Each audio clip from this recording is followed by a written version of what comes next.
दुलारे राम कौशल्या के प्यारे राम दशरथ राज दुलारे राम कौशल्या के प्यारे राम दशरथ राज दुलारे राम श्री राम जय जय राम श्री राम जय जय राम श्री राम जय जय राम श्री राम जय जय राम जय हो।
श्री सीताराम भगवान की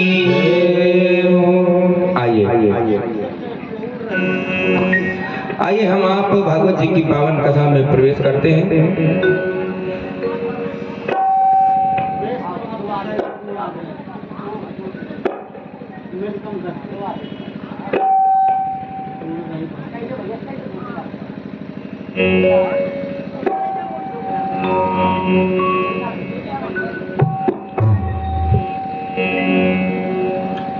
बोलिए भागवत महापुराण की जय हो। आइए हम आप वहीं से भागवत की कथा में प्रवेश करते हैं। कल हम आप सभी लोगों ने बड़ी ही सुंदर पावन कथाओं को श्रवण किया और अनेकानेक कथाओं को श्रवण करते हुए अंत में श्रवण किया कि ध्रुव महाराज प्रहलाद जी को भगवान ने दर्शन दिए। प्रहलाद जी को भगवान दर्शन देने आए। देखिए भक्त जहाँ पर कह देता है कि भगवान हमारे हैं तो भगवान वहाँ आने के लिए तैयार रहते हैं, लेकिन बुलाने के लिए भक्त ध्रुव और भक्त प्रहलाद जैसा हृदय में भाव होना चाहिए। भगवान सदैव आने के लिए तैयार रहते हैं, लेकिन बुलाने के लिए भाव होना चाहिए। देखिए हम आप मंदिर जाते हैं, कभी मंदिर में हम आप लोगों ने ये नहीं देखा होगा कि भगवान जी बैठे हुए, कभी देखा कि भगवान की प्रतिमा बैठी हुई। चाहे राधा कृष्ण के मंदिर में जाओ, चाहे राम जी के मंदिर में, और चाहे अयोध्या जाओ, चाहे वृंदावन माँ के बिहारी लाल के दर्शन करने जाओ, सदैव भगवान दो पैरों पर खड़े ही मिलते हैं। भगवान सदैव खड़े रहते हैं कि भक्त हमारे लिए यदि 2 कदम चल के आएगा तो हम अपने भक्त की रक्षा के लिए 10 कदम चल करके जाएंगे। भगवान सदैव आने के लिए तैयार रहते हैं, लेकिन बुलाने का हृदय में भाव होना चाहिए। यदि तुम भगवान को सच्चे मन से बुलाओगे तो भगवान तुम्हारी रक्षा करने आएंगे। कल हमने आपने सभी ने सुना कि अजामिल जो वैश्या प्रवृत्ति करता है, लेकिन उसने अपने पुत्र का नाम नारायण रखा। लेकिन भगवान उसने अपने पुत्र को बुलाया, लेकिन भगवान का नाम नारायण जो आदि काल से है, भगवान ने अपने पार्षदों को भेज दिया।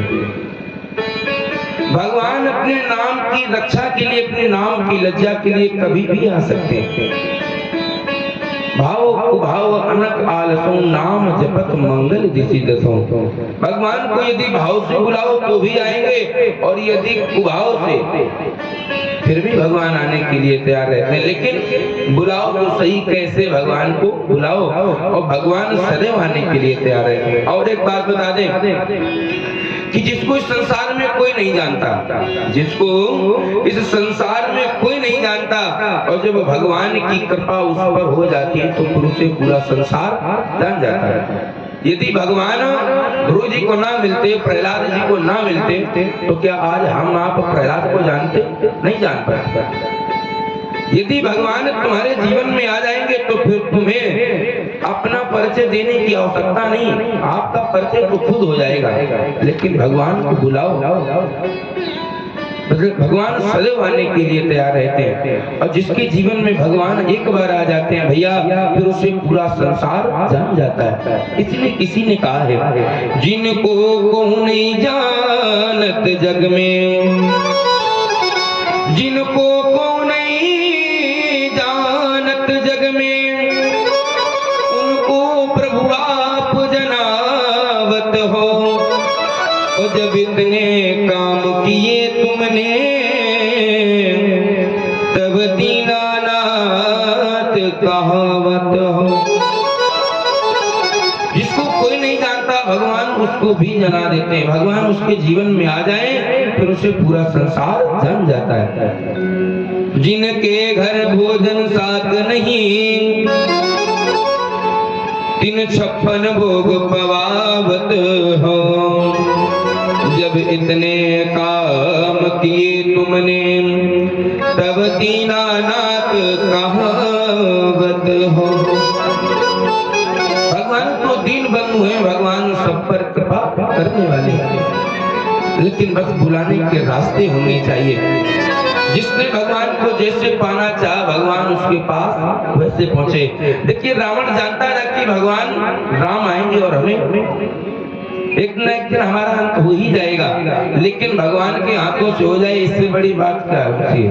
रावण तो सब जानता, तीनों लोगों को जानने वाला, क्या वो ये नहीं जानता कि हम राम जी के द्वारा माने जाएंगे? वो जानता है, लेकिन वो ये सोचता कि यदि हम मारे गए, भैया हमने मैया सीता को लौटा दिया, तो फिर ये जो और लोग हैं इनका फिर उद्धार नहीं हो पाएगा। इसलिए इनका भी भगवान के हाथों उद्धार होना चाहिए। भगवान से यदि दुष्टता करोगे, रावण ने भगवान से बैर किया, फिर भी भगवान ने उसको जाकर के दर्शन दिए, उसका उद्धार किया। और जो भगवान को प्रेम से बुलाता है, भगवान आने के लिए तैयार रहते हैं। आज सुखदेव जी महाराज कहते हैं, राजन परीक्षित, इस प्रकार से भगवान ने द्वारा का अवतार लेकर के प्रहलाद की रक्षा की और हिरण्याकश्यप का वध किया। सुखदेव जी महाराज कहते हैं, राजन परीक्षित, इसके बाद में भगवान ने हरि अवतार लिया। भगवान ने हरि अवतार लिया और हरि अवतार लेकर के गजेंद्र की रक्षा की, ग्रास यानी एक मगर से हाथी की रक्षा की, भगवान ने हरि अवतार लेकर के। और जब ये परीक्षित जी ने सुना, परीक्षित जी ने जब सुना कि भगवान को एक हाथी के लिए अवतार लेकर के आना पड़ा, भगवान को एक हाथी के लिए अवतार लेकर के आना पड़ा, ये बात तो समझ में नहीं आई। परीक्षित जी महाराज कहते हैं, गुरुदेव, हाथी इतना बलवान था कि भगवान को अवतार लेकर के आना पड़ा। हमें ये कुछ समझ में नहीं आया। हाथी के लिए भगवान यदि अवतार लेकर के आए तो ऐसे तो बहुत से जीव हैं, भगवान किसके लिए अवतार लेकर के आएंगे? हाथी कौन था जिसकी रक्षा के लिए भगवान अवतार लेकर के आए? सुखदेव जी महाराज कहते हैं, राजन परीक्षित, ये हाथी जो ये गजेंद्र, ये कोई साधारण नहीं है, ये कोई साधारण नहीं। आज सुखदेव जी महाराज कहते हैं, राजन परीक्षित, हम तुम्हें एक पुरातन इतिहास सुनाते हैं। भगवत जी में श्लोक लिखा, आसीत गिरवरो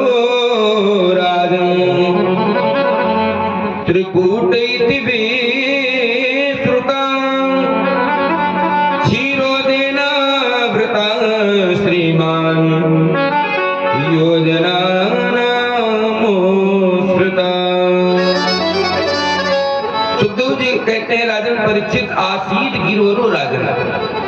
आसीद एक त्रिकूट नाम का पर्वत है, त्रिकूट नाम का पर्वत है जिस पर एक गजेंद्र नाम का हाथी राज्य करता है।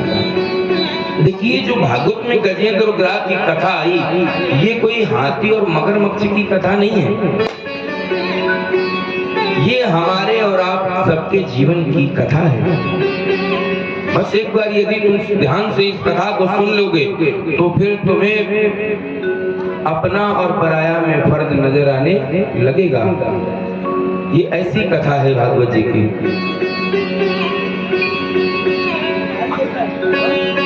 सुखदेव जी महाराज कहते हैं आसीद गिरवरो राजन, एक त्रिकूट नाम का पर्वत है जिसमें बड़े बड़े सुंदर सुंदर वृक्ष लगे हैं।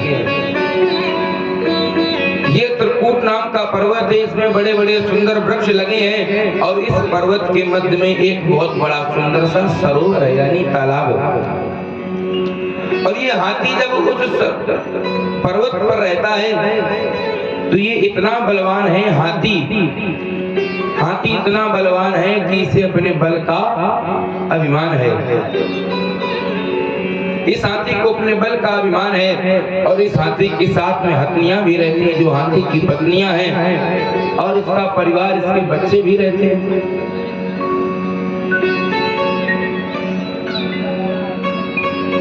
सुखदेव जी महाराज कहते हैं राजन परीक्षित इस हाथी ये पूरा अपने परिवार के साथ उस त्रिकूट नाम के पर्वत पर रहता है। अरे ये हाथी जब मतवाला होकर के वन में विचरण करता है, जंगल में विचरण करता है, जब ये मतवाला हाथी जब जंगल में घूमने जाता है अपने परिवार के साथ, तो जितने भी उस जंगल के जीव हैं सभी हाथी को देख करके डर जाते हैं। जैसे ही ये हाथी उस रास्ते से निकलता है तो उस रास्ते के जितने भी जीव हैं सब देख करके डर जाते हैं, अपना अपना स्थान छोड़ देते हैं। इस हाथी को अपने शरीर पर अहंकार है, अपने परिवार पर, कि हम तो इतने बलवान हैं ही और हमारी पत्नियां भी हमारे साथ, हाथी की पत्नियां, हथनियां भी साथ में, पुत्र भी साथ में, और ये हाथी अपने वन में चूर उस वन में विचरण किया करता है। जब जो चाहता है तब ये हाथी करता है। एक दिन गर्मी का समय था और इस हाथी को भयंकर प्यास लगी और ये प्यास को बुझाने के लिए जल ढूंढने लगा कि शायद कहीं जल मिल जाए। ये अपने परिवार के साथ जल को ढूंढते ढूंढते आज ये उस सरोवर के किनारे पहुंचा, जिस सरोवर में सुंदर सुंदर कमल के फूल लगे हैं, और उस सरोवर के किनारे ये पहुंच गया। ये तो सरोवर के किनारे जब पहुंचा तो इसने किया क्या, इसने जल का पान करना प्रारंभ कर दिया। हाथी अपनी उस जल में गया और जल में जाकर के सूंड में जल लेता है और जल का पान करता है, और उसी जल में एक रहता है ग्राह जो मगरमच्छ उस जल में रहता है। और हाथी जब उस जल में गया, जल का पान किया, जल पिया तो ठीक है, लेकिन पीने के बाद में ये जल क्रीड़ा करने लगा, जल में खेलने लगा, अपनी सूंड में जल लेता है और हथनियों के ऊपर डालता है, ये जल क्रीड़ा करने लगा।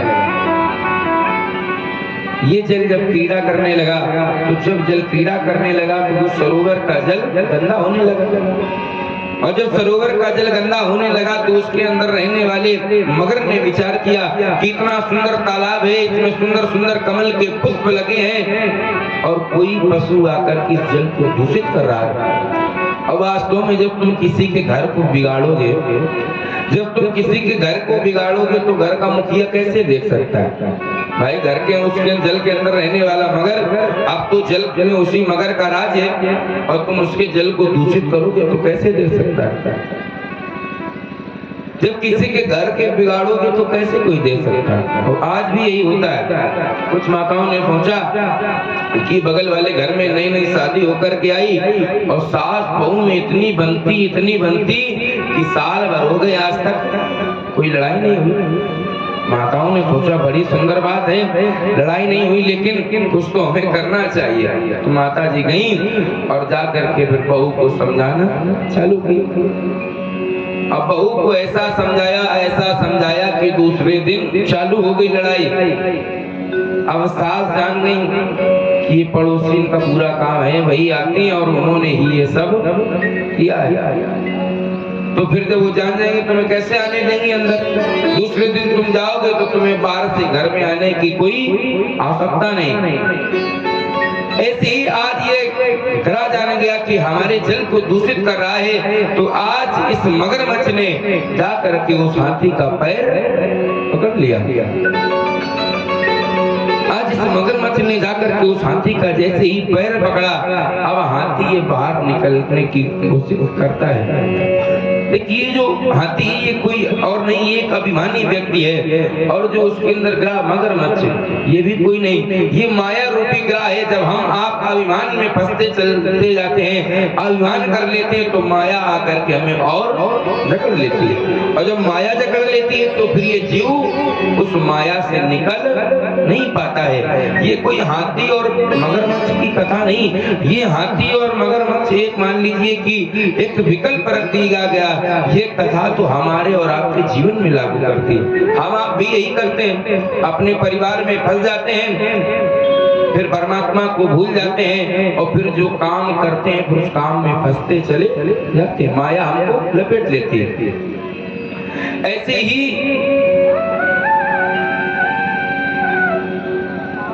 शांत रहे आप सभी शरीर।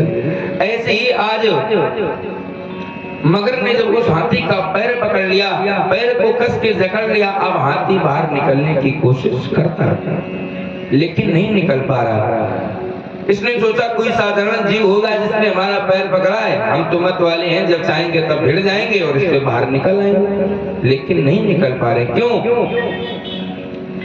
क्योंकि हाथी जो है, ये हाथी जमीन पर रहता है, पृथ्वी पर रहता है, और जो ये मगरमच्छ ये जल में रहने वाला, जो अपने घर में रहता है वो घर का तो ताकतवर होता ही है। कहा जाता है ना कि अपनी गली का तो फिर शेर होता है। ऐसे ही जो अपने घर पर रहता है तो घर में रहने पर उसकी ताकत तो ज्यादा है, और बाहर जाओगे कहीं लड़ाई करने तो फिर बाहर तुम थोड़ी ना अपने कुछ कर पाओगे, और जो घर पे तो घर पे पूरी ताकत रहती है।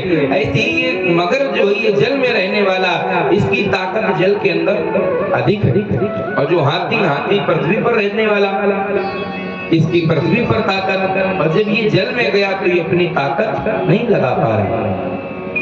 ऐसे ही जो ये मगर है, मगर ने हाथी का पैर कस के जकड़ लिया, अब हाथी निकलने का प्रयास कर रहा है। हाथी फंस गया, हाथी निकलने का प्रयास करता, हाथी जब नहीं निकल पाया तो आज हाथी ने अपनी पत्नियों से, पुत्रों से सहायता मांगी। आज हाथी ने अपनी पत्नी और अपने पुत्रों से सहायता मांगी, हमारी सहायता करो, हमें इस सरोवर से बाहर निकालो। और जब सहायता मांगी तो पत्नियां पुत्र सारे सहायता में लगे रहे। अब इसकी सहायता में लगे रहे, काफी दिनों तक भूखे प्यासे अपनी सूंड को इनकी सूंड में फंसा लिया और हाथी को बाहर निकालने का प्रयास कर रहे हैं। निरंतर ऐसे ही चलते रही।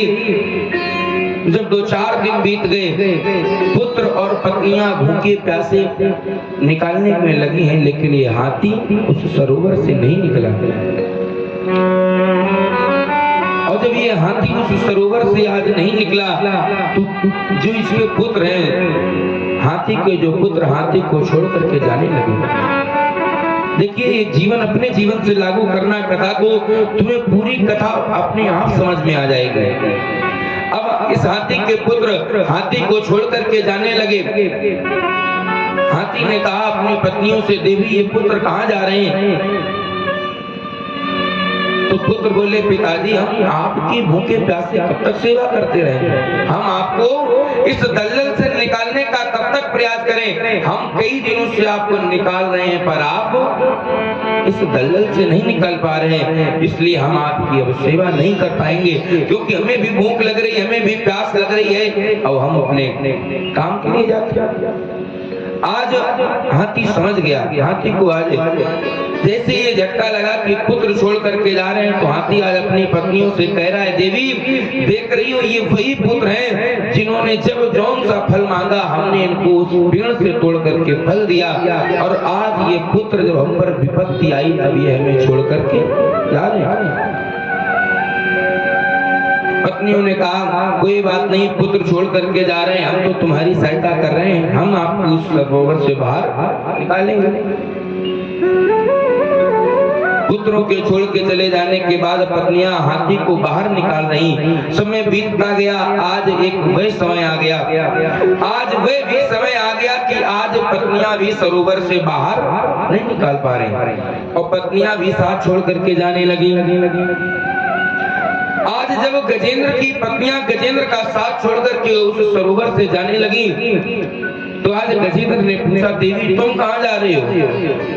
तो आज पत्नियों ने कहा, स्वामी हम आपकी कब तक ऐसे ही भूखे प्यासे सेवा करेंगे, इसलिए स्वामी अब हमसे भी रुका नहीं जा रहा, हमें भूख लग रही और प्यास, इसलिए हम भी आपको छोड़कर जा रहे हैं। आप तो निकल ही नहीं रहे हो, हमने बहुत प्रयास किया निकालने का पर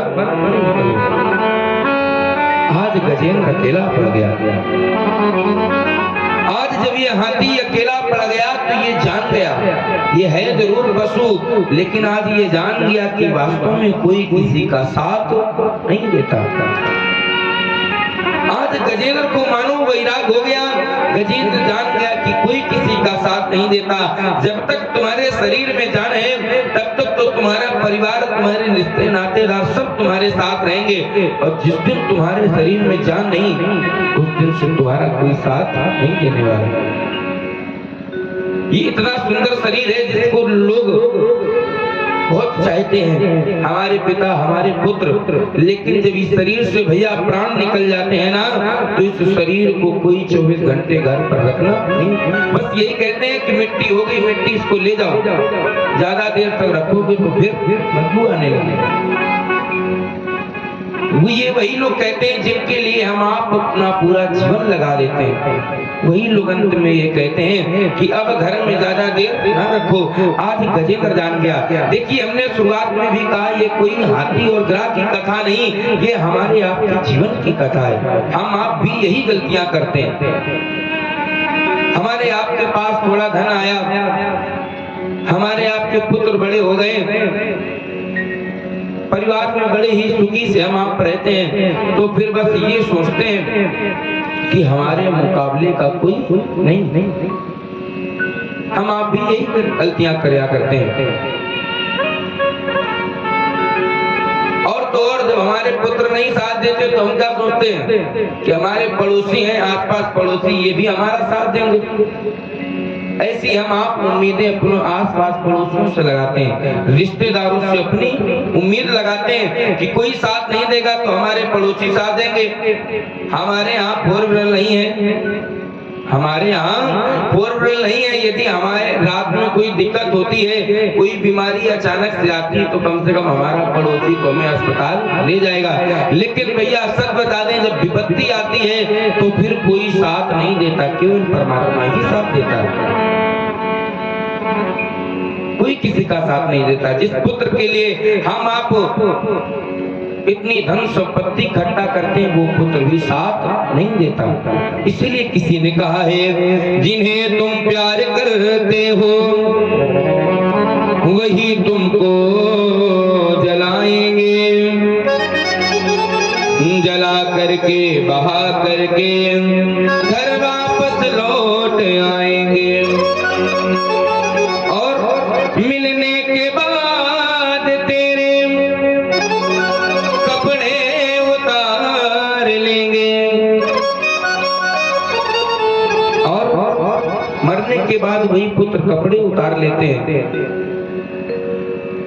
जिन्हें तुम प्यार करते हो वही तुमको जलाएंगे, जला करके बहा करके घर वापस लौट आएंगे। और ये हम आप शरीर पर अहंकार करते हैं कि हमारा शरीर कम से कम कोई साथ नहीं देगा तो हमारा शरीर हमारा साथ देगा, लेकिन ये रक्त मांस हड्डी का शरीर ये भी साथ नहीं देता। जीवन भर तुम चाहे इसमें कितना भी सुंदरता रखो, चाहे लक्ष्य लगाओ या पेड़ लगाओ, लेकिन जब प्राण निकल जाते हैं तो ये शरीर भी काम नहीं देता, ये शरीर काम नहीं देता। ये रक्त मांस हड्डी का शरीर जिसे हम आप सब कुछ समझ लेते हैं, जिस दिन ये निर्जीव हो जाता तो फिर ये शरीर किसी काम का नहीं रहता, कोई किसी का साथ नहीं देता। साथी है मित्र गंध के जल बिंदु पान तक, अर्धांगनी बढ़ेगी केवल मकान तक। परिवार के सब लोग चलेंगे शमशान तक, बेटा भी हक निभाएगा तो अग्नि दान तक। इससे तो आगे भजन ही है साथी, इससे ज्यादा कोई साथ नहीं देता। पत्नी तुम्हें घर तक विदा कर देगी, परिवार के रिश्ते नातेदार लोग तुम्हें घाट तक ले जाएंगे, पुत्र तुम्हारा अंतिम संस्कार कर देगा, लेकिन साथ कोई नहीं जाता। साथ तो केवल भगवान का भजन ही जाता है। आज ये गजेंद्र जान गया कि कोई साथ जाने वाला नहीं। गजेंद्र जान गया स्वार्थ रत संसार की यही पुरातन रीत, सुख में आन सबई मिले दुख में छाड़े प्रीत। ये संसार भी स्वार्थी है, इसलिए आज गजेंद्र को वैराग्य हो गया। आज गजेंद्र समझ गया कि कोई साथ देने वाला नहीं, तो आज गजेंद्र ने किनका ध्यान किया? उन परमात्मा को। गजेंद्र को जो वैराग्य हो गया कि कोई साथ नहीं देता, तो आज गजेंद्र ने भगवान का ध्यान किया। और देखो गजेंद्र ये पशु भगवान को क्या जाने, भगवान को जानता नहीं, आज इसने भगवान का ध्यान किया। ओम नमो भगवते तस्मै यद एतच्चिदात्मकं पुरुषाय द्विजाय परेशाय विधीमहि। देखिए आज जब गजेंद्र ने भगवान का नाम लिया तो ये जानता तो नहीं कि नारायण कौन है, ब्रह्मा कौन है, शंकर कौन है, ये पशु क्या जाने। तो आज इसने भगवान का ध्यान किया और कहा कि जो इस जगत के जो इस सृष्टि का मात्र जो पालन करते हैं, श्रृंगार करते हैं, पालन करते हैं, श्रृंगार करते हैं, ऐसे परमात्मा का हम ध्यान करते हैं, हमारी आकर के रक्षा करें। गजेंद्र ने किसी का नाम लेकर के नहीं बुलाया कि भगवान विष्णु आए या शंकर आए हमारी रक्षा करें। गजेंद्र ने तो केवल एकमात्र उस स्वामी को बुलाया जो संसार का पालन पोषण करते हैं। आज गजेंद्र ने जब बुलाया तो देखिए ये गजेंद्र की आवाज तीनों लोकों में सभी को सुनाई पड़ी। ये आवाज ब्रह्मा ने भी सुनी और शंकर ने भी सुनी। ब्रह्मा ने विचार किया कि इस गजेंद्र ने हमें कौन बुलाया, उसने हमारा नाम तो लिया नहीं, हम क्यों जाएं इसकी रक्षा के लिए। शंकर जी ने सुना, शंकर जी अपना समाधि में लगे। लेकिन जब ये भगवान विष्णु ने आवाज सुनी, तीन सागर में रहने वाले भगवान विष्णु ने जब ये आवाज सुनी, तो भगवान विष्णु कहते हैं इस संसार में जिसका कोई नहीं होता उसका मैं होता हूँ, जिसकी रक्षा के लिए कोई नहीं आता उसकी रक्षा के लिए मैं सदैव जाने के लिए तैयार रहता हूँ। बस बुलाने का भाव होना चाहिए। आज गजेंद्र ने जब बुलाया तो भगवान ने जब गजेंद्र की आवाज सुनी तो ध्यान दीजिए भगवान ने पल भर का मात्र समय नहीं लगाया। भगवान ने एक भी पल का समय नहीं लगाया। भगवान ने जैसे ही गजेंद्र ने भगवान को बुलाया, भगवान दौड़ते चले आए। मैया लक्ष्मी भगवान को भोजन करा रही थी। मैया लक्ष्मी भगवान को भोजन करा रही, भगवान भोजन को छोड़ करके जाने लगे। मैया लक्ष्मी ने कहा स्वामी आज तक तो ऐसा नहीं हुआ कि आप भोजन को छोड़ करके जाएं। आज ऐसा इतना आवश्यक काम कौन सा आ गया कि आज तुम भोजन को छोड़ करके जा रहे हो। तो आज मानो भगवान कहना चाहते हैं मैया लक्ष्मी से कि हम हाथी की रक्षा के लिए जा रहे हैं, लेकिन पूरा शब्द हाथी नहीं कह पाए और भगवान इतनी जल्दी आ गए। आज मैया लक्ष्मी भगवान से कह रही हैं, हाथ पकड़ कमला कहें, हाथ पकड़ कमला कहें, कहाँ जात महाराज। आज मैया लक्ष्मी हाथ पकड़ के कह रहे हैं, कहाँ जा रहे हो महाराज। भगवान कहना चाहते हाथी, भगवान कह रहे हैं, हाँ तो कमला ने सुनी गजराज। आज भगवान ने पल भर का मात्र समय नहीं लगाया और भगवान आज गजेंद्र के सामने आकर के प्रकट हो गए। बोलिए हरि भगवान की जय हो। आज भगवान जब प्रकट हुए तो भगवान से अपनी भक्ति की पीड़ा देखी नहीं गई। भगवान ने तुरंत सुदर्शन को आज्ञा दे दी कि हे सुदर्शन चक्र जाओ और जाकर के गजेंद्र को ग्राह के बंधन से मुक्त करो। तो आज ये सुदर्शन चक्र गया और जाकर के मगर का शरीर धर से अलग कर दिया। आज ये गजेंद्र उस सरोवर से बाहर निकल करके आया, भगवान के चरणों में गिर करके प्रणाम करने लगा। ये आज पशु है जो गजेंद्र आज भगवान के चरणों में गिर करके प्रणाम करता है, मानो प्रणाम कर रहा है, कह रहा है भगवान हम आपको क्या भेंट करें, प्रभु हम आपको क्या दें।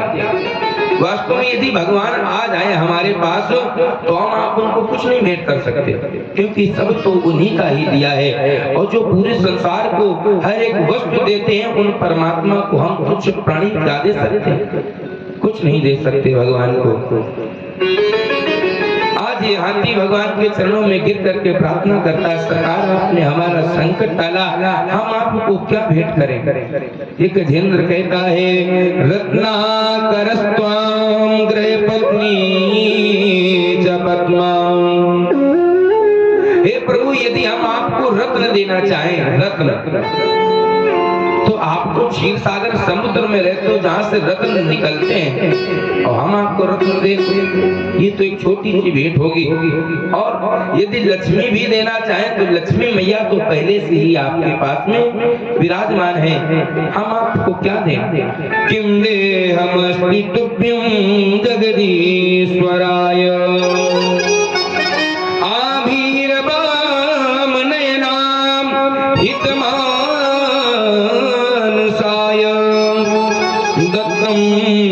यदुपते कृपया गृहाणा। इसलिए सरकार हम आपको कुछ नहीं दे सकते, क्या समर्पित करें। आज गजेंद्र ने विचार किया, गजेंद्र ने देखा कि इस सरोवर में बड़ा ही सुंदर कमल का पुष्प लगा है, सरोवर में बड़ा सुंदर कमल का पुष्प लगा है। तो आज इस गजेंद्र ने उस पुष्प को तोड़ा अपनी सूंड से और आज भगवान को समर्पित करने लगा। आज जब गजेंद्र ने ये कमल का पुष्प भगवान को समर्पित किया तो आज भगवान ने इस कमल के पुष्प को स्वीकार किया। भगवान कहते हैं भक्त हमें कुछ भी चाहे हमें स्वीकार है, बस भक्त का भाव अच्छा होना चाहिए, हृदय निर्मल होना चाहिए। भक्त हमें कुछ भी चढ़ा दे हमें सब स्वीकार है। पत्रम पुष्पम फलम तोयम यो में भक्त्या प्रयच्छति। भगवान को चाहे पत्र चढ़ाओ, पुष्प चढ़ाओ, फल चढ़ाओ, जो चढ़ाओ भगवान को सब स्वीकार है, क्योंकि भगवान तो भाव के भूखे हैं। भाव का भूखा हूँ मैं और भाव ही एक सार है, भाव से मुझको भजो तो भव से बेड़ा पार है। भाव बिन सुनी पुकारे मैं कभी सुनता नहीं, भाव से एक पुष्प भी दो तो उसे स्वीकार है। भगवान जरूर स्वीकार करने के लिए तैयार रहते हैं। भगवान कहते हैं कि हम तुम्हारा पुष्प लेने के लिए ही आए थे गजेंद्र। आज भगवान ने गजेंद्र को आशीर्वाद दिया और आज गजेंद्र ने अपने शरीर को उसी समय छोड़ दिया और भगवान के परम धाम को प्राप्त हुआ। परीक्षित जी महाराज कहते हैं गुरुदेव, हमें तो लगता है ये गजेंद्र और ग्राह कोई साधारण नहीं था, इसलिए आज सुखदेव जी महाराज कहते हैं राजन परीक्षित, जो ये हाथी था ये पिछले जन्म का कौन था और ये ग्राह था ये पिछले जन्म का कौन था। ये जो मगरमच्छ था ये पिछले जन्म का हुहू नाम का गंधर्व था, जो देवताओं की सभा में जा करके लोगों को हंसाया करता था। हंसाने का काम किसका था। एक दिन हुआ क्या, एक दिन एक मुनि देवल महात्मा सरोवर में स्नान करने गए और इसने हंसी करने के बहाने उस सरोवर में घुस गए और ये वो नाम का गंधर्व उस सरोवर में जाकर के और उन महात्मा का पैर पकड़ लिया और जब महात्मा का पैर पकड़ा तो महात्मा ने श्राप दे दिया कि जाओ तुम गजेंद्र, तुम बिल्कुल ग्राह की तरह बार बार पैर पकड़ रहे हो मगर की तरह, इसलिए हम तुम्हें श्राप देते हैं कि तुम मगर ही बन जाओ। अब जिसको श्राप मिल गया इसने महात्मा से क्षमा याचना की, हे महात्मा हमें क्षमा कर दो, हमारा उद्धार कैसे होगा। तब भगवान ने कहा कि जाओ, उन महात्मा ने कहा कि जाओ तुम ऐसे ही सबके चरण पकड़ते रहना और तुम्हारा एक ना एक दिन उद्धार हो जाएगा। और जो हाथी ये जो हाथी है ये है एक राजा, इंद्रद्युम्न नाम का राजा है।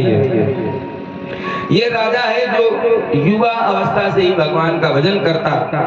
एक दिन ये भजन कर रहा था, इसके सामने से महात्मा अगस्त मुनि निकले। इसने सोचा कि हमें अगस्त मुनि का स्वागत करना पड़ेगा, इसलिए इसने अपने नेत्रों को बंद कर लिया ताकि स्वागत न करना पड़े, सम्मान न करना पड़े।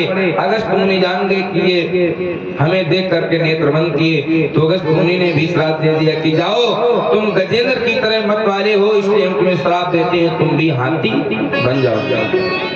फिर इस राजा ने क्षमा याचना की कि कैसे कल्याण होगा। तो महात्मा अगस्त ने कहा कि तुम जब भगवान को बुलाओगे तो भगवान तुम्हारी रक्षा के लिए आएंगे। सुखदेव जी महाराज, राजन परीक्षित सुखदेव जी महाराज से कहते हैं गुरुदेव, भगवान को तो हाथी ने बुलाया, भगवान को तो गजेंद्र ने बुलाया, पर भगवान ने सबसे पहले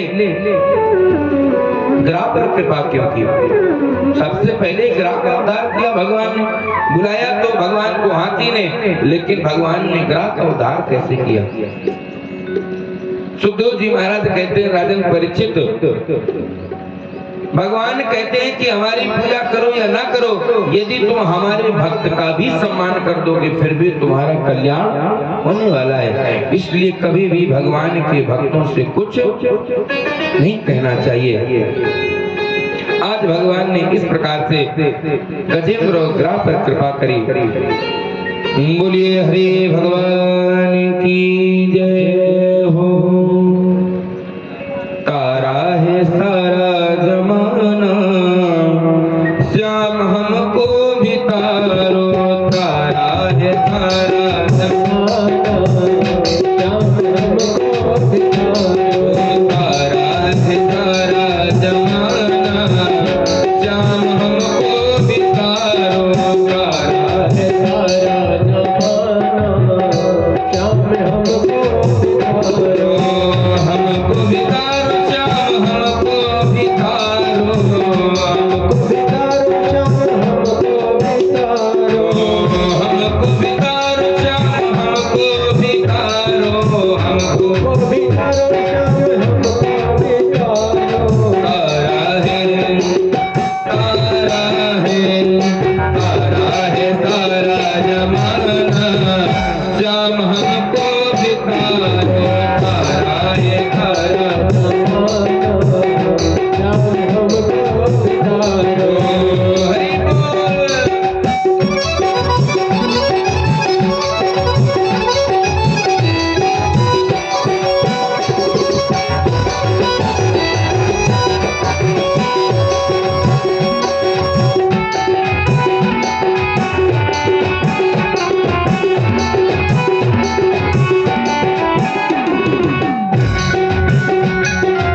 हमने सुना है श्याम मीरा को तारा, हमने सुना है श्याम मीरा को तारा, हमने सुना है श्याम मीरा को तारा, हमने सुना है श्याम मीरा को तारा, मीरा को तारा श्याम मीरा को तारा, मीरा को तारा श्याम कैसे पीड़ा का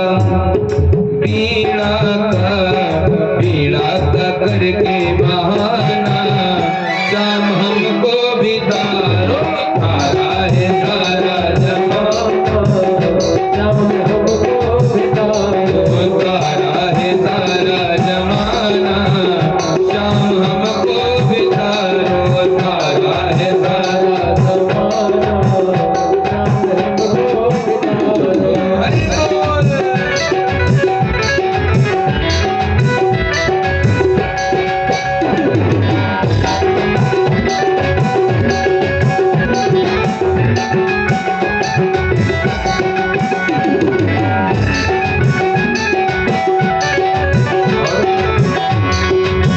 हमने सुना है प्रहलाद को तारा, हमने सुना है, हमने सुना है प्रहलाद को तारा, हमने सुना है प्रहलाद को तारा, प्रहलाद को तारा, प्रहलाद को तारा, प्रहलाद को तारा, प्रहलाद को तारा।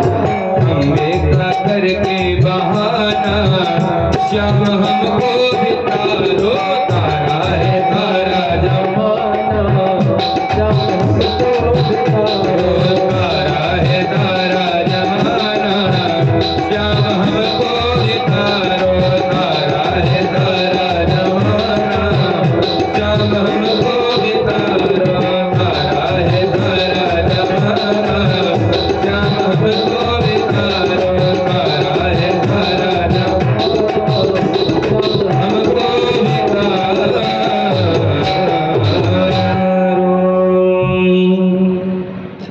बोलिए वृंदावन बिहारी लाल की जय हो। सुखदेव जी महाराज कहते हैं राजन परीक्षित, इस प्रकार से भगवान अनेकानेक अवतार लेकर के आते हैं अपने भक्तों की रक्षा के लिए। सुखदेव जी महाराज कहते हैं राजन परीक्षित, आगे चल करके भगवान ने अनेकानेक अवतार लिए, अजित का अवतार लिया, कच्छप, धन्वंतरी, मोहिनी अवतार लेकर के भगवान आए। और जब परीक्षित जी ने सुना भगवान ने 4-4 अवतार एक साथ ले लिए, ऐसी का आवश्यकता पड़ी, तो आज परीक्षित जी महाराज कहते हैं गुरुदेव भगवान ने इतने अवतार क्यों लिए एक साथ, ऐसी क्या आवश्यकता पड़ी।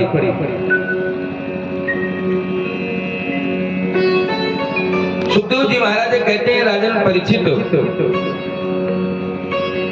एक बार दुर्वासा महात्मा बहुत क्रोधी थे।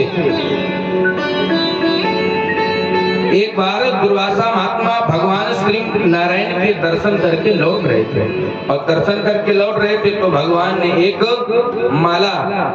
माला प्रसाद के रूप में दुर्वासा महात्मा को प्रदान की। और दुर्वासा महात्मा जब भगवान के दर्शन करके लौट रहे थे तो उनको रास्ते में इंद्र से भेंट हुई। इंद्र से जब भेंट हुई तो इंद्र अपने हाथी पर बैठ करके जा रहे थे, महात्मा से जब भेंट हुई तो आज महात्मा दुर्वासा ने वह प्रसाद वाली माला इंद्र को दे दी। और इंद्र अपने ऐश्वर्य में इतना चूर, इतना मद वाले होकर के कि इन्होंने उस माला को लिया और हाथी के ऊपर डाल दिया। और जब इसने हाथी के ऊपर माला डाल दी और जब उस हाथी ने माला को लेकर के अपने पैरों से कुचल दिया, तो आज ये दुर्वासा महात्मा ने देखा कि भगवान के प्रसाद का अपमान इस प्रकार से हो रहा है। भगवान के प्रसाद का अपमान होते जब देखा तो आज दुर्वासा महात्मा ने इंद्र को श्राप दे दिया कि तुम अपने मद, अपने ऐश्वर्य, अपने लक्ष्मी में इतने चूर हो गए हो कि तुम भगवान के प्रसाद का भी अपमान कर रहे हो। इसलिए हम तुम्हें श्राप देते हैं कि जाओ तुम लक्ष्मी से च्युत हो जाओ, यानी तुम्हारे पास लक्ष्मी कुछ ना रहे, ऐश्वर्य वैभव सब तुम्हारा छिन जाए। अब समय आया कि इंद्र आदि देवता लक्ष्मी से च्युत हो गए, इनके पास लक्ष्मी जब नहीं रह गई, लक्ष्मी नहीं रह गई, अब ये भगवान नारायण के पास पहुंचे। कहा सरकार हमारा राज्य वैभव सब छीन गया है, हमारा राज्य वैभव सब छीन गया, हमें कैसे प्राप्त हो? तो भगवान ने कहा कि जाओ और समुद्र मंथन करो, और जब समुद्र मंथन करोगे तो समुद्र से अमृत निकलेगा और वह अमृत तुमको प्राप्त होगा, और वह अमृत पान कर लेना, फिर तुम्हें कोई मारने वाला नहीं। और देवता भी अमृत की तलाश में अब समुद्र मंथन करने के लिए तैयार। पूछा कैसे होगा? भगवान ने कहा कि जाओ मंदरांचल पर्वत को तुम मथानी बना लेना और वासुकी नाम की रस्सी बना करके समुद्र का मंथन करना। देवता ने पूछा सरकार मंथन तो हम करें, लेकिन मंथन अकेले कैसे होगा? भाई मथानी चलाने के लिए काफी लोगों की आवश्यकता चाहिए। तो भगवान ने कहा तुम्हें दैत्यों से भी दोस्ती करनी पड़ेगी। देवताओं ने कहा कि हम जब मंथन करेंगे और दोस्ती कर लेंगे तो फिर हमें आधा उनको भी देना पड़ेगा अमृत, और जब उनको भी दे देंगे अमृत और हम भी ले लेंगे, जब दोनों लोग अमृत का पान कर लेंगे फिर तो लड़ाई होनी नहीं, वो भी अमर हो जाएंगे, हम भी अमर। भगवान ने कहा तुम चिंता न करो, तुम जाओ और तुम प्रयास करो निकालने का। भगवान ने कहा कि जाओ मैत्री करो। तो आज देवताओं ने दैत्यों को लालच दी कि इससे निकलेगा अमृत और तुम भी आधा पान कर लेना, हम भी आधा पान कर लेंगे, और फिर लड़ाई झगड़ा खत्म, हम दोनों आदमी अमर हो जाएंगे। दैत्यों ने सोचा जब अमर हो जाएंगे तो फिर कहने क्या? तो दैत्य भी तैयार हो गए। अब देखिए वासुकी नाम की रस्सी बनाई गई, नाम तो सदैव विषैला होता है, वासुकी नाम की रस्सी बनाई गई। अब देवताओं ने विचार किया कि ये दैत्य हैं और इनको समझाना है तो उल्टे तरीके से समझाया जाए, सीधा समझाओगे तो इनके समझ में आने वाला नहीं। देवताओं ने विचार किया अगर नाग के मुख की तरह लगोगे तो ये नाग के मुख से फिर विष निकलेगा, फिर गड़बड़ होना है, इसलिए कैसे कहा जाए? तो देवताओं ने आज किया क्या? देवता दैत्यों के सामने कहते हैं हम ऊंचे कुल के हैं, ऊंचे खानदान के हैं, इसलिए हम सर्प के मुख की तरफ लगेंगे और तुम लोग नीचे खानदान के हो तो पूंछ की तरफ। और दैत्य कहाँ कम? दैत्यों का देखो ये देवता हमें नीचे खानदान का, नीचे कुल का कह रहे हैं। बोले ऐसे कैसे हम नीचे कुल खानदान के? हम तुमसे बड़े कुल खानदान के, इसलिए हम मुख की तरफ लगेंगे, तुम सब पूंछ की तरफ। देवताओं ने विचार किया हम जैसा चाह रहे थे वैसा हो गया। आज समुद्र मंथन प्रारंभ हुआ, मंदरांचल पर्वत को मथानी बनाया गया और वासुकी नाम को रस्सी बना करके जब समुद्र मंथन प्रारंभ किया, समुद्र मंथन जब प्रारंभ किया गया तो आज ये मंदरांचल पर्वत उस समुद्र में धंसने लगा, और जब धंसने लगा अब पर्वत उसमें जब धंसने लगा तो समुद्र मंथन हो नहीं पा रहा, तो उसी समय भगवान ने कच्छप को उतार लिया, यानी कछुआ बन करके आए और भगवान ने अपनी पीठ पर उस मंदरांचल पर्वत को स्थापित करके समुद्र तक पहुंचाया। आज भगवान ने कच्छप का उतार लिया। बोलिए कच्छप भगवान की जय हो। अब समुद्र मंथन जब प्रारंभ हुआ, समुद्र मंथन जब प्रारंभ हुआ तो देवता और दैत्य मिल करके समुद्र मंथन करने लगे। अब समुद्र मंथन करना प्रारंभ किया तो कर रहे अमृत के लिए, आज लेकिन गलत हो गया। आज हुआ क्या कि आज मंदरांचल पर्वत पे जब समुद्र मंथन कर रहे हैं तो सर्वप्रथम समुद्र से आज एक भयंकर ज्वाला निकली, कालकूट नाम का विष समुद्र मंथन से निकला, और जैसे विष निकला तो विष तो विषैला होता है।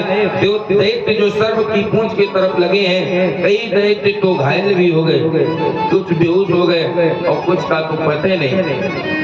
अब जब विष निकला तो चारों ओर देवता दैत्यों में हाहाकार मच गई कि अमृत निकलना था, विष निकल गया, और विष निकल गया है तो अब क्या होगा? विष का पान कौन करे? भाई विष निकल आया, इसको कौन लेगा? इसका पान कौन करेगा? दैत्य दौड़ करके भगवान विष्णु के पास गए कि विष निकला है, अब विष से रक्षा कौन करेगा हमारी, इसलिए हमारी इस वृक्ष विष से रक्षा करो। देवताओं भगवान विष्णु ने कहा यदि विष से तुम्हें रक्षा करानी है तो हमारे पास इसकी व्यवस्था नहीं, तुम्हें भगवान शंकर के पास जाना होगा। आज देवता दैत्य सब दौड़ते भागते भगवान शंकर के पास जा रहे हैं। देव देव महादेवो भूतात्मन भूत भावना राहिना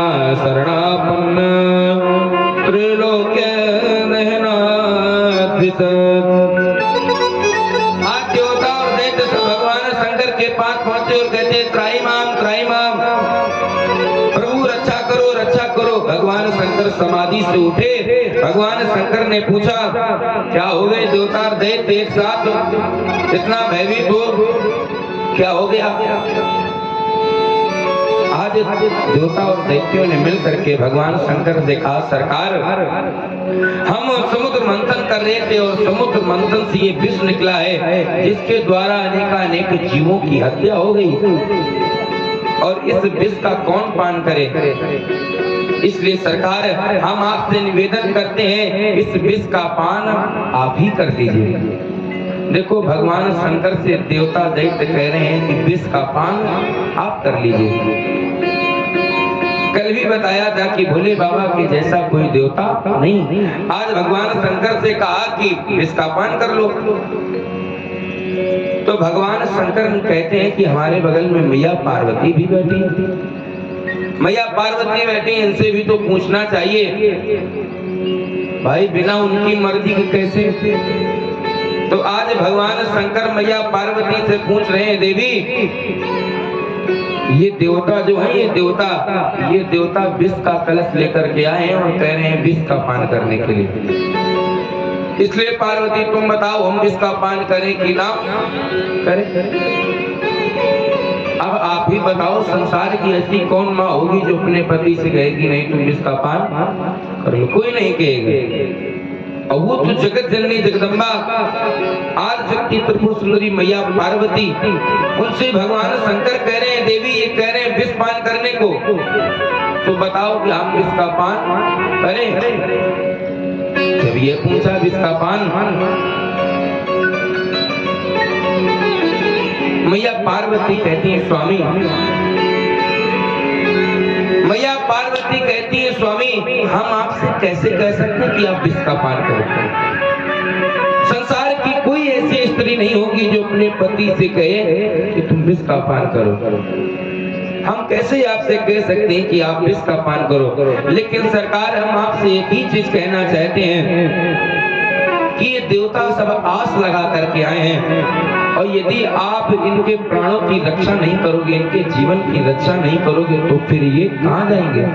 इसलिए सरकार आप वो कार्य करो जो कार्य करने से सबका हित हो जाए, जिसमें सबका कल्याण हो। सरकार आप वे काम कीजिए। भगवान शंकर से जब ये कहा तो भगवान शंकर समझ गए मैया पार्वती क्या कहना चाहती हैं। आज भगवान शंकर ने ज्यादा समय नहीं लगाया।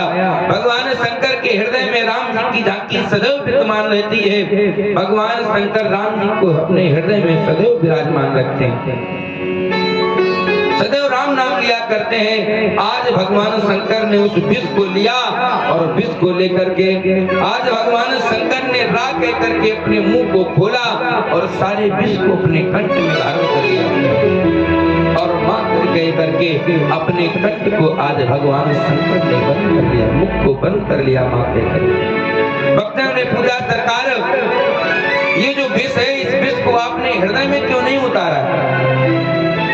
ये जो विष है आपने इसको हृदय में क्यों नहीं उतारा, इसको कंठ में ही रखा?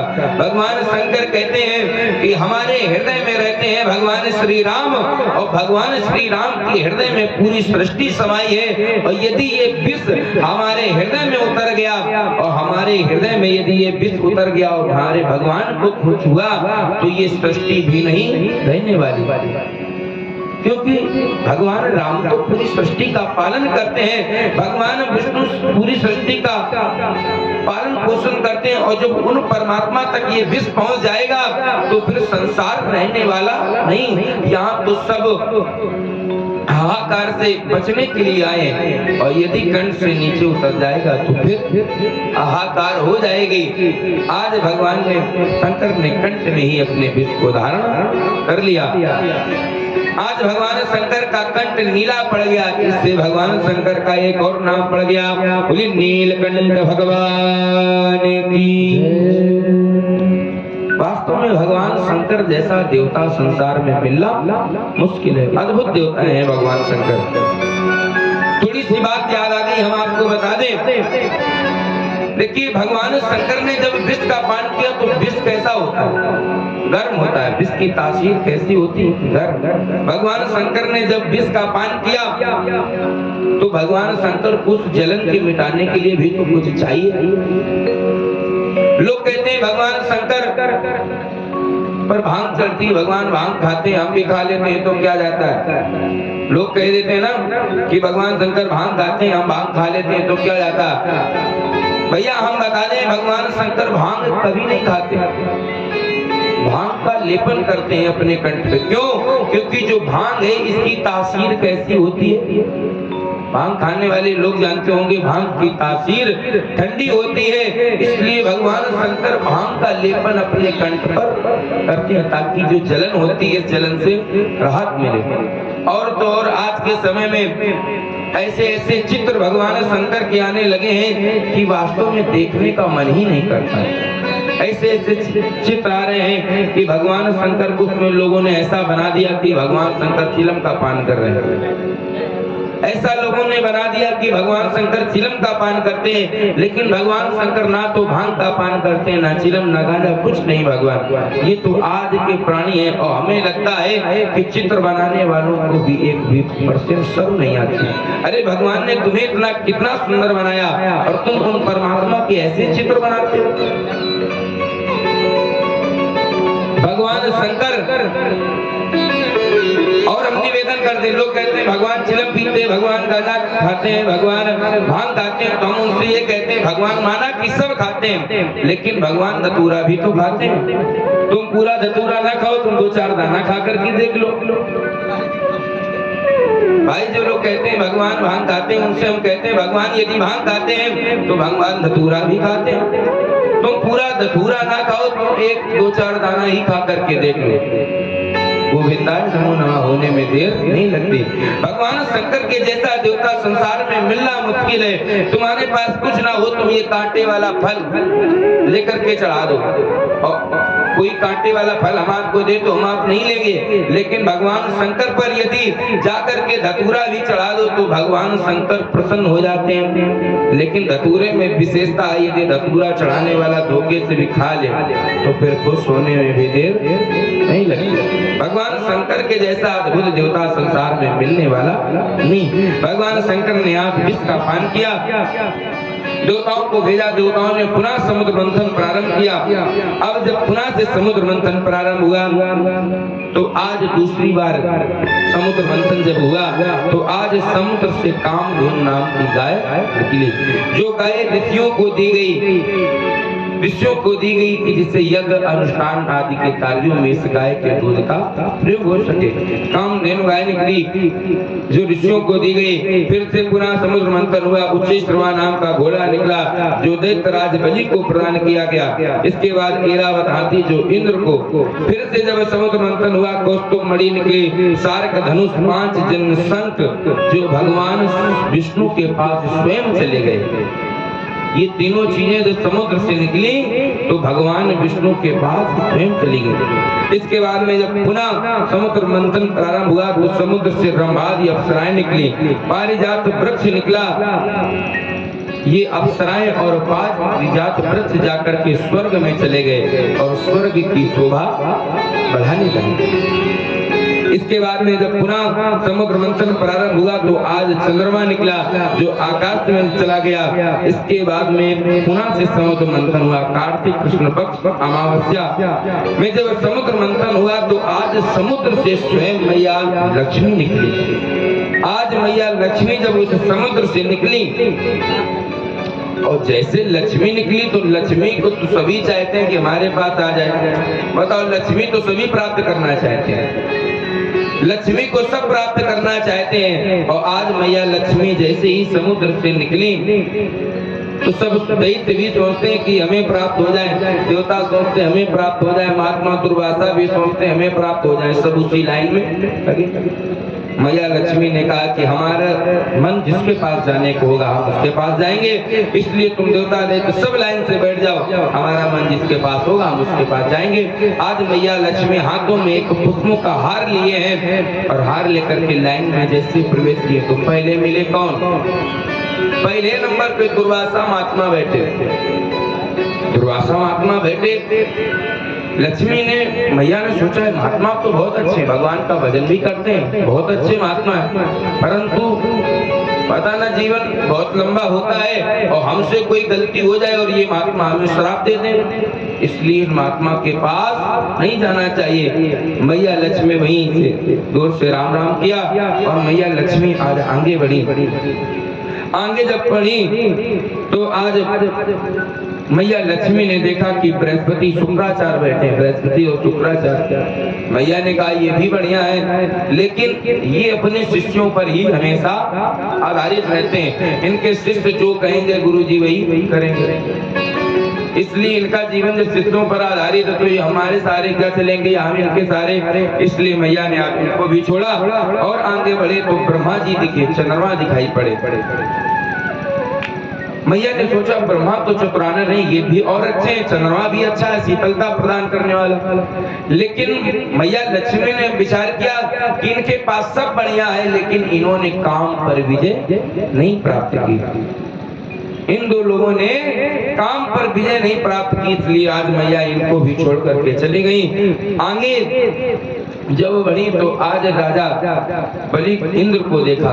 जब राजा इंद्र को देखा तो मैया ने कहा इंद्र भी ठीक है, राज है, राजा है, फिर लेकिन विचार किया ये अपने सारे कोई काम नहीं करते, इनका जब कोई काम होता है तो इन्हें देवताओं से सहायता लेनी पड़ती, और ये जब दूसरे के सारे स्वयं रहते हैं तो ये हमारे लायक नहीं, इसलिए मैया ने आज इनको भी छोड़ दिया। अब आज मैया जब सामने पहुंची तो भगवान विष्णु को बैठे देखा, और भगवान विष्णु मैया लक्ष्मी की तरफ देख भी नहीं रहे। भगवान विष्णु मैया लक्ष्मी की तरफ नहीं देख रहे। मैया लक्ष्मी ने सोचा ये कोई सुंदर पुरुष बैठा है और ये हमें देख नहीं रहा, इसलिए तो हम जरूर इसके पास जाएंगे। और यही होता है जिसको रुपए की आवश्यकता नहीं होती, लक्ष्मी की आवश्यकता नहीं, और लक्ष्मी सबसे ज्यादा उसी के पास होती। मैया ने सोचा कि ये तो हमारी तरफ देख ही नहीं रहे, तो आज मैया लक्ष्मी गई और जाकर के भगवान विष्णु को वरमाला डाल दी। लक्ष्मी तो सदैव से नारायण की हैं, आज पुनः मैया लक्ष्मी का नारायण से मिलन हो गया। बोली लक्ष्मी नारायण भगवान की जय। इस प्रकार से जब पुनः से समुद्र मंथन हुआ तो पुनः जब समुद्र मंथन हुआ तो आज समुद्र मंथन से मदिरा निकली, समुद्र मंथन से मदिरा निकली जो दैत्यों को दी गई। दैत्यों के राजा बलि ने इस मदिरा को ले ली। मदिरा पीने वाले भी अब समझने की किसको दी गई है तो वो किस श्रेणी में आते हैं। मदिरा जब निकली तो मदिरा दैत्यों को दी गई। वैसे तो यहाँ कोई पीता नहीं, लेकिन जो पीता फिर वो समझ ले कि हम किन की श्रेणी में आते हैं। मदिरा दैत्यों को दी गई। पुनः से जब समुद्र मंथन हुआ तो आज धन्वंतरी भगवान स्वयं अमृत का कलश लेकर के प्रकट हुए। बोलिए धन्वंतरी भगवान की जय। जब धन्वंतरी भगवान अमृत का कलश लेकर के प्रकट, दैत्य जान गए अमृत आ गया, तो दैत्यों ने आज ये किया कि दैत्य गए और भगवान के हाथ से अमृत का कलश छुटा लिया, छुटा लिया अमृत का कलश। और जब इन्होंने छुटा लिया अमृत का कलश तो धन्वंतरी भगवान इनका पीछा कर रहे हैं। धन्वंतरी भगवान इनका पीछा कर रहे हैं। देवताओं से फिर से भगवान ने ले लिया। अब भगवान का पीछा दैत्य करते चले जा रहे हैं। भगवान धन्वंतरी अमृत का कलश लेकर के जा रहे हैं तो दौड़ने भागने में 4-5 बूंद गिर गई। तो कहाँ गिरी? प्रयागराज में एक अमृत की बूंद गिरी। उसके बाद अवंतिकापुरी से जब निकले तो वहां भी एक अमृत की बूंद, हरिद्वार, नासिक, इन 4 जगहों पर अमृत की बूंद गिरी। और जहां आज भी हर 4 वर्ष में कुंभ लगता है, इस समय तो कुंभ चल ही रहा है प्रयागराज में। यहाँ पर चारों स्थान पर अमृत के बूंद गिरे तो यहाँ पर फिर कुंभ पड़ने लगा। भगवान विष्णु ने सोचा कि ये सब परेशान कर रहे हैं, तो उसी समय आज भगवान विष्णु ने अपना रूप बड़ा सुंदर बनाया। आज भगवान मोहिनी भगवान के रूप में उत्पन्न हुए। बोलिए मोहिनी भगवान की जय। आज भगवान विष्णु ने एक सुंदर से स्त्री का रूप बनाया। जब भगवान विष्णु ने सुंदर मोहिनी का रूप बनाया तो दैत्य देखते ही देखते इतना प्रसन्न हुए कि आज अमृत की याद भूल गए। अमृत की याद भूल गए। अब तो इन्हें लगता है कि ये हमें इतनी सुंदर सी स्त्री है, ये हमें प्राप्त हो जाए। और भगवान मोहिनी भी मोह बंधन में फंसाने गए दैत्यों को। आज धन्वंतरी भगवान से कलश लिया। मोहिनी भगवान ने कहा, दैत्य तुम्हें अमृत चाहिए ना? बोले हाँ हमें अमृत चाहिए, हमें जल्दी से अमृत का पान कराओ। तो उसी समय आज मोहिनी भगवान ने अपनी अनेक अनेक बातें की और इनको बातों में फंसाया और कहा, हे दैत्य और देवताओं तुम एक लाइन में लग जाओ, 2 पंक्ति बना लो और हम तुम्हें सबको अमृत का पान अपने हाथों से कराएंगे। और दैत्य भी तैयार की, चलो हमें अमृत का पान करने को मिलेगा। दैत्य कहते हमें पहले अमृत का पान कराओ, बाद में देवताओं को बाद में दो, हमें पहले। मोहिनी भगवान ने कहा, वास्तव में तुम दैत्य हो लेकिन उतनी ही तुम्हारी सीमित मति है, तुम ज्यादा जानकार नहीं हो, तुम्हारी मति भी छोटी। तुम्हें बताओ, कह रहे हो कि हमें पहले बताओ, पिलाओ अमृत। तुम्हें पता नहीं अमृत तो नीचे गाढ़ा होता है, ऊपर पानी पानी है, और पानी पानी यदि तुमको पिला देंगे तो तुम्हारा कोई असर नहीं होगा। इसलिए दैत्यों देवताओं को पहले ये ऊपर का पिला लेने दो और इसके बाद में जो नीचे का अमृत है, ये गाढ़ा गाढ़ा हम अमृत तुम सब देवताओं को पिलाएंगे। दैत्य बोले, देखो सुंदर स्त्री है और ये झूठ नहीं बोलेगी, ये हमारा सबका हित ही चाहती कल्याण, और ये झूठ नहीं बोलेगी। दैत्यों ने कहा, ठीक जैसा आप समझो वैसा ठीक। भगवान भी बोले, बन गया काम। आज भगवान ने दैत्यों की लाइन को छोड़ करके देवताओं की लाइन में भगवान लगे और भगवान ने अमृत पान कराना प्रारंभ किया। लेकिन उन दैत्यों में से एक स्वरभानु नाम का दैत्य है जो बहुत दिमागी है। ये सूर्य और चंद्रमा जहाँ बैठे हैं, ये उनके बीच में जाकर के बैठ गया। स्वरभानु नाम का दैत्य उसी लाइन में जाकर के चुपके से बैठ गया, चंद्रमा और सूर्य के बीच में। भगवान मोहिनी भगवान अमृत का पान सबको कराते चले आ रहे और जैसे ही चंद्रमा के पास पहुंचे तो भगवान ने कहा, चंद्रमा कहने लगा, भगवान ये देवता नहीं, ये दैत्य है जो हमारे बगल में लगा हुआ है। भगवान विष्णु कुछ नहीं बोले, भगवान तो सब जानते हैं, उनसे क्या छिपा वो सब जानते हैं। तन की जाने मन की जाने, जाने चित्त की चोरी, उन प्रभु से क्या छिपा जिन हाथ जगत की डोरी। भगवान तो सब जानते हैं, भगवान जानते हैं स्वभानु नाम का दैत्य।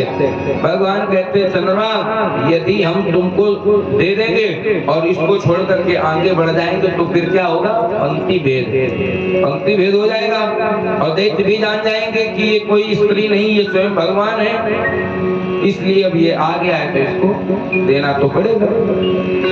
भगवान ने चंद्रमा को पिलाया, उसके बाद दैत्य के हाथ में रखा। भगवान ने सूर्य भगवान को अमृत का पान कराया।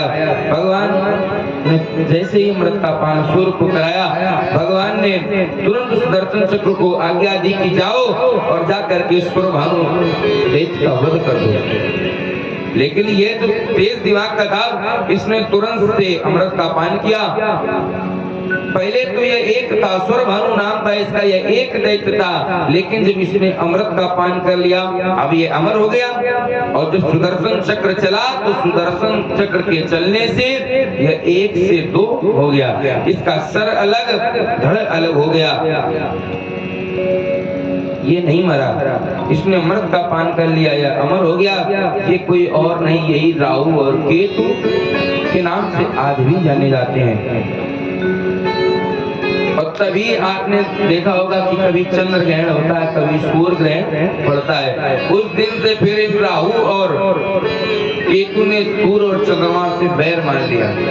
तब से ये कभी चंद्र ग्रहण के रूप में आते हैं तो कभी सूर्य ग्रहण के ऊपर रूप में आते हैं, कभी सूर्य को कष्ट देने आते हैं तो कभी चंद्रमा को कष्ट देने आते हैं।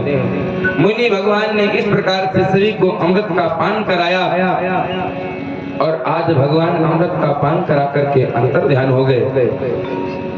सुखदेव जी महाराज कहते हैं राजन परीक्षित, जब देवताओं ने अमृत का पान कर लिया, अब रह गए दैत्य, दैत्यों को अमृत मिला नहीं, तो देवताओं और दैत्यों के बीच में फिर से युद्ध हुआ। भाई जब काम दोनों लोगों ने किया और भले एक को मिल जाए तो दूसरी जो पार्टी वो युद्ध तो करेगी। भाई जब सहायता दोनों ने की और माल एक व्यक्ति ले जाए तो दूसरा फिर व्यक्ति क्रोध करेगा। अब दैत्यों और देवताओं के बीच में जब युद्ध हुआ तो युद्ध ऐसा हुआ कि दैत्यों ने अमृत का पान कर लिया और देवताओं ने अमृत का पान किया और आज दैत्यों को हरा दिया।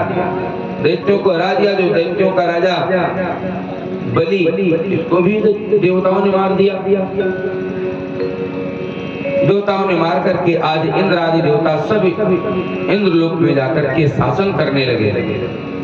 लेकिन जो दैत्यों के गुरु हैं शुक्राचार्य जी ने सोचा कि हमारे गुरु का, शुक्राचार्य जी ने सोचा कि हमारे शिष्य का अपराध हो गया है, हमारा शिष्य मारा गया, इसलिए हमें इसके प्राणों की रक्षा करनी चाहिए। आज शुक्राचार्य जी महाराज, शुक्राचार्य जी ने एक विश्वजीत नाम का यज्ञ कराया और अपने इस बलि को जीवित किया। गुरु ने मृत संजीवनी विद्या के माध्यम से अपने शिष्य दैत्यराज बलि को जीवित कर दिया। अब जब दैत्य को जीवित कर दिया, अब जब बलि जीवित हो गया तो फिर गुरु ने कहा कि बलि तुम इस बार जीवित हो गए हो, तुम्हें अब युद्ध करना है आगे, तो इसलिए शरीर को और मजबूत बनाओ। तो मजबूत कैसे? तो आज शुक्राचार्य जी ने बलि से एक यज्ञ करवाया, विश्वजीत नाम का यज्ञ करवाया। जब यज्ञ हुआ तो यज्ञ नारायण भगवान प्रसन्न हुए तो किसी ने आकर के बलि को रत्न जड़ित सिंह के चिन्ह प्रदान किए, तो किसी ने स्वर्ण से मढ़ा हुआ धनुष प्रदान किया और तो और आज ब्राह्मण भी इस बलि को आशीर्वाद देने लगे। ब्राह्मणों ने जब बलि को आशीर्वाद दिया तो बलि और ताकतवर हो गया। अब तो ब्राह्मणों का आशीर्वाद बलि के साथ, तो अब बलि ने किया क्या? आज बलि ने देवराज इंद्र पर चढ़ाई कर दी, इंद्रलोक पर। बलि ने जब इंद्रलोक पर चढ़ाई कर दी, भगवान इंद्र ने जब देखा कि बलि ने चढ़ाई कर दी है और अब की बार तो बलि बड़े ही तेज के साथ में आ रहा है, अब ये भयभीत हो गए कि हम इससे जीत नहीं पाएंगे। अब देवराज इंद्र भागे भागे भगवान विष्णु के पास पहुंचे और विष्णु के पास जब गए तो पूछा, सरकार हमने तो इस बलि का वध कर दिया, ये जीवित कैसे? भगवान विष्णु ने कहा, यदि तुम अपनी सुरक्षा चाहते हो तो तुम एक ही काम करो, अपने इंद्रासन को छोड़ करके कहीं चले जाओ। क्यों? क्योंकि इस बार बलि साधारण नहीं, इस बार बलि ने ब्राह्मणों का आशीर्वाद लेकर के तुमसे युद्ध करने आ रहा है, इसलिए तुम उससे जीत नहीं पाओगे। इसलिए इंद्र यदि तुम सुरक्षा चाहते हो तो अपने इंद्रासन को छोड़ करके कहीं और चले जाओ। तो इंद्र भी समझ गए कि अब जब नहीं जीत पाएंगे तो आज इंद्र इंद्रासन को छोड़ करके चले गए और ये बलि आया और बलि ने जाकर के देवराज इंद्र के आसन पर जब गया और जाकर के आज ये बलि उसी आसन पर जाकर के बैठ गया। अब तो दैत्यराज बलि का राज चलने लगा।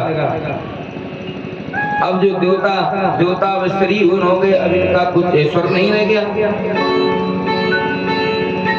देवता श्रीहीन हो गए, देवताओं का ऐश्वर्य नहीं रह गया। तो आज देवता भगवान विष्णु के मैया दिति के पास पहुंचे। देखिए जो मैया दिति है ये देवताओं की माता है। मैया दिति है ये देवताओं की माता। मैया दिति ने देखा कि हमारे पुत्र उदास हैं क्योंकि इनका राज भी छिन गया, इनका सब कुछ छिन गया, इसलिए अब स्त्री हो गए, अभी कैसे रहे अकेले। तो मैया आज दिति ने भगवान से प्रार्थना की, सरकार मैया दिति ने भगवान से प्रार्थना की कि इस कष्ट से कैसे निवारण होगा, इस कष्ट से कैसे निवारण होगा। तो भगवान ने उसी समय कहा, यदि तुम अपने पुत्रों को पुनः से ऐश्वर्य और धन संपत्ति प्राप्त कराना चाहते हो तो मैया दिति तुम्हें एक कार्य करना पड़ेगा। वो कौन सा कार्य? मैया ने कहा कौन सा कार्य करना पड़ेगा? तो आज उसी समय भगवान कहते हैं तुम्हें पयोव्रत करना पड़ेगा। आज भगवान कहते हैं तुम्हें पयोव्रत करना पड़ेगा। ये पयोव्रत कब किया जाता है? फाल्गुन मास में। भगवान कहते हैं तुम्हें पयोव्रत करना पड़ेगा और फाल्गुन मास के शुक्ल पक्ष में 12 दिनों का ये व्रत है, जिस व्रत को तुम्हें करना पड़ेगा। और जो भी माताएं इस व्रत को कर लेती हैं तो उन्हें जो चाहिए होता है वो भगवान अवश्य देते हैं। आज पयोव्रत का विधान बताया कि तुम्हें पयोव्रत करना पड़ेगा, फाल्गुन मास शुक्ल पक्ष में पयोव्रत करना पड़ेगा। और आइए गुरुदेव भगवान के द्वारा बड़ी सुंदर पावन रस में कथा को आप सभी लोग ग्रहण करेंगे।